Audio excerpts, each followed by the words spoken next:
Salut, ici Mikatol de ebikeschool.com. Aujourd'hui, je réponds à une question de Grant Robinson qui demande « Que recherchez-vous dans un vélo que vous souhaitez convertir en vélo électrique do-it-yourself » Voici les éléments que je considère pour choisir un bon vélo d'honneur. La première chose par laquelle je commence, c'est le matériau du cadre. Je préfère l'acier quand c'est possible parce qu'avec l'acier, on peut se permettre de le plier davantage, il est plus solide. Les vélos en acier sont rarement optimisés pour l'économie de poids, ce qui signifie peu de points faibles. Cela convient aux vélos classiques, mais peut poser problème sur les vélos électriques plus lourds, rapides et sollicitant plus les freins. Vous pouvez utiliser des vélos en aluminium, j'en ai moi-même utilisé plusieurs. C'est juste que lorsqu'il s'agit de percer des trous dans le cadre ou de faire d'autres modifications, il faut être beaucoup plus prudent. L'autre chose, c'est que sur un cadre en aluminium, vous allez presque certainement vouloir utiliser des bras de couple pour maintenir un moteur moyeux dans les pattes, parce qu'avec des pattes en aluminium plus tendres, vous pourriez avoir un problème avec les axes des moteurs moyeux qui risquent de sortir, surtout si vous utilisez le freinage régénératif, qui va exercer une force vers l'arrière sur l'axe en plus de la force vers l'avant.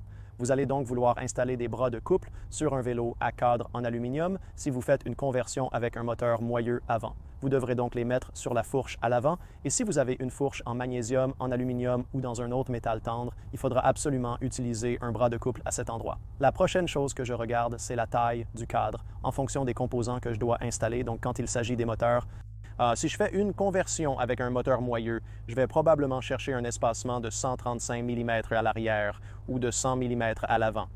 Ce sont les dimensions les plus courantes pour les vélos standards. Seuls certains modèles spécialisés comme les vélos de descente peuvent avoir des espacements différents car ils n'utilisent pas de pièces standards.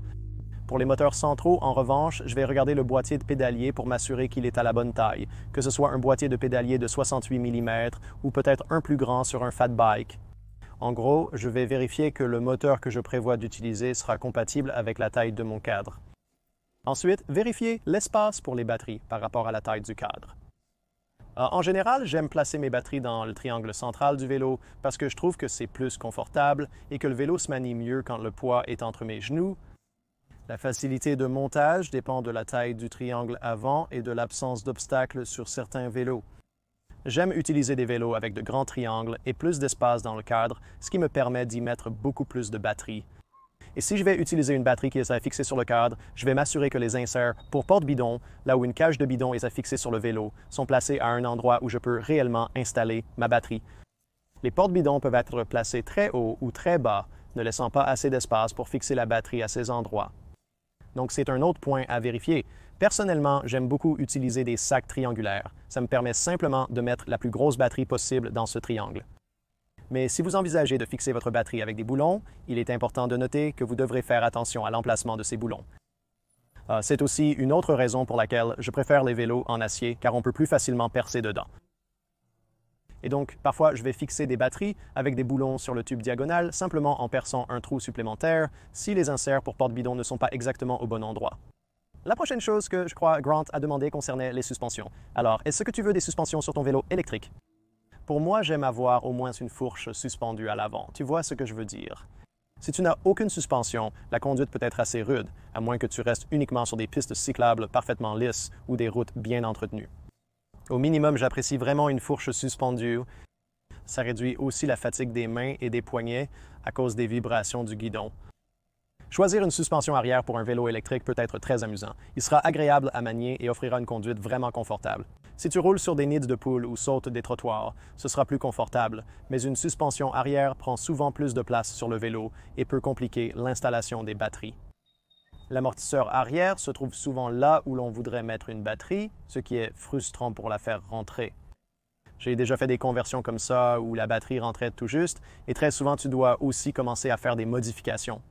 Donc, c'est important de prendre en compte que si tu veux une suspension arrière, il faut choisir un vélo qui a beaucoup d'espace pour les batteries et pas un où la suspension occupe tout le triangle avant. Enfin, il faut simplement considérer le style de vélo que tu souhaites. J'aime convertir des vélos tout-terrain pour une utilisation urbaine car ils sont souvent surdimensionnés. Ainsi, j'obtiens un vélo électrique plus solide et robuste comme vélo de ville. Beaucoup de gens ont cependant besoin d'un type de vélo spécifique. Vous avez peut-être besoin d'un vélo pliant pour le prendre dans le train ou d'un fat bike pour rouler sur la plage ou dans la neige. En somme, choisissez le style de vélo qui vous convient le mieux. J'ai réalisé une vidéo complète à ce sujet récemment, alors n'hésitez pas à la visionner. C'est tout pour aujourd'hui. J'espère que cette vidéo vous sera utile si vous envisagez une conversion de vélo électrique à l'avenir. Il est temps d'annoncer le gagnant du concours pour le livre de l'école du vélo électrique. La personne tirée au sort parmi les commentaires de ma dernière vidéo est Lazaro. Félicitations, fais-moi savoir lequel de mes livres tu aimerais recevoir et où l'envoyer. Pour gagner un exemplaire de l'un de mes livres, Guide ultime du vélo électrique fait maison, batterie lithium do-it-yourself, énergie solaire do-it-yourself ou motos électriques 2019, laisse un commentaire ci-dessous.